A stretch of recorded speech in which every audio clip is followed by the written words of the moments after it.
High, আমি স্নিগ্ধা কৃতি থেকে স্নিগ্ধা।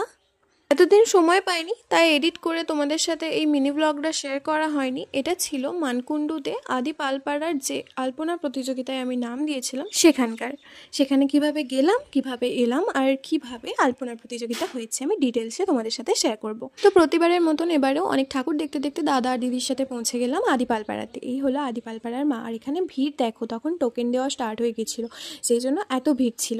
আমি পৌঁছে একটু দাঁড়াতে না দাঁড়াতেই আমার টোকেনও পেয়ে গেছিলাম। আর এখানে আমি এই তুলিগুলো ইউজ করছি আঁকার জন্য, আর রং আর চক ওখানে ওই কমিটি থেকে আমাদেরকে দেওয়া হয়েছিল। আর আমার সাথে হেল্প করার জন্য আমার দিদি সবসময় থাকে, প্রত্যেকটাতেই ছিল।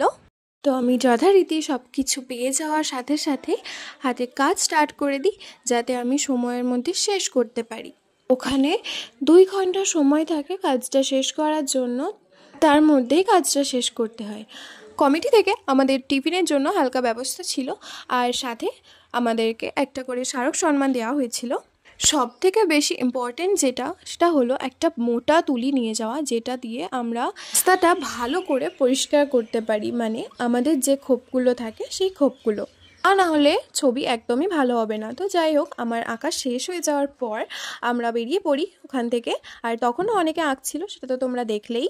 আর এই যে তারপর আমরা হাঁটতে হাঁটতে অনেকটা চলে আসি, কারণ নো এন্ট্রি ছিল, তাই দাদা ঢুকতে পারিনি। 3টা পঞ্চমী ছিল, তাও প্রচণ্ড ভিড় ছিল। ভিড় ঠেলে বেরিয়ে এসে দেখি দাদা নিতে চলে এসেছে। তো এবার বাড়ি যাওয়া যাক। বাই।